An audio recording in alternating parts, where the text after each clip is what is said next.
You've probably never heard of Trout Lake, and that's exactly why it deserves a spot on your Washington road trip. Tucked beneath the massive Mount Adams, this tiny town is surrounded by volcanoes, forests, waterfalls, and some of the most unique places we have ever visited.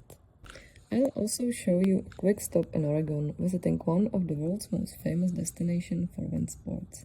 If you're into windsurfing, kitesurfing, windfoiling, or pretty much anything powered by the wind, you will definitely want to add this place to your bucket list. One of the biggest surprises about Trout Lake was a hidden Buddhist and Druid sanctuary. We wandered through the peaceful gardens, learned the meaning behind dozens of sculptures, and discovered a place unlike anything we had seen before.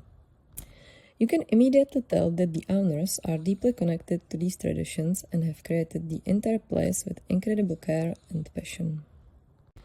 We walked the sacred walk, learned about the symbolism behind many of the sculptures, and even had our own personal guide who shared fascinating stories about the site and its philosophy. Throughout the visit, Mount Adams dominated the landscape, creating a spectacular backdrop. Mount Adams is the second highest mountain in Washington and one of the state's most impressive volcanoes with breathtaking views, surrounded by incredible nature. Unfortunately, there was one thing we didn't get to experience. A traditional Druid ceremony was scheduled for the following week. If we could stay just a few more days, we could have attended it.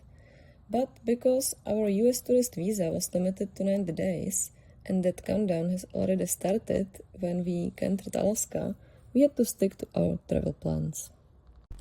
I would also highly recommend to stop at a Trout Lake Hall, charming local cafe where we enjoyed a great coffee and delicious cake.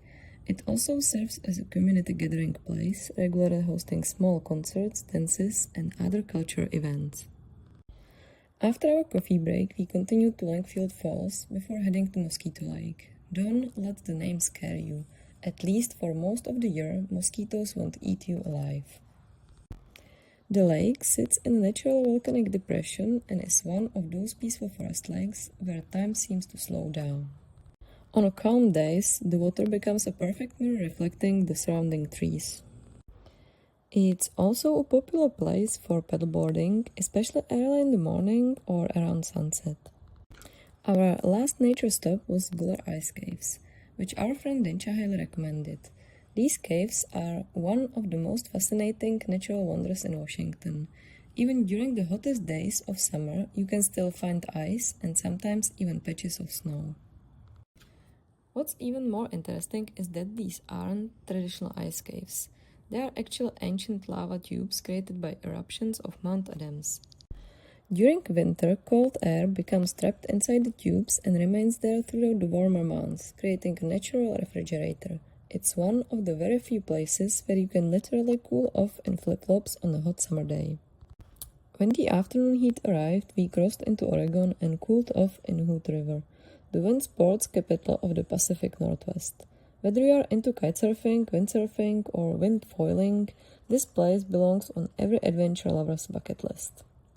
If you are looking for a little more privacy, simply cross the railway tracks to the opposite side of the river. It's usually much quieter there, giving you plenty of space to relax and enjoy the scenery. Just remember that the railway is still active.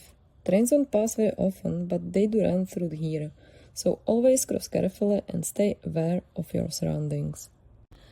The river itself is fed by glacial meltwater, which means it's unbelievably cold. Stepping in for the first time is definitely a challenge, and you will probably question your decision for a few seconds. But once you get used to it, it's one of the most refreshing swims you can imagine, especially after spending the day hiking or exploring in the summer heat. We ended the day in nearby White Salmon with amazing local food, craft cocktails, unexpected new friends, and one of those evenings that remind you why road trips are about so much more than ticking destinations of a map. To finish off the evening, we all headed to a karaoke bar across the street. It was the perfect ending to a wonderful day filled with a great people, amazing food, and beautiful places. If you are planning a Washington road trip, don't skip Trout Lake. Sometimes the places nobody talks about becomes the ones you will never forget.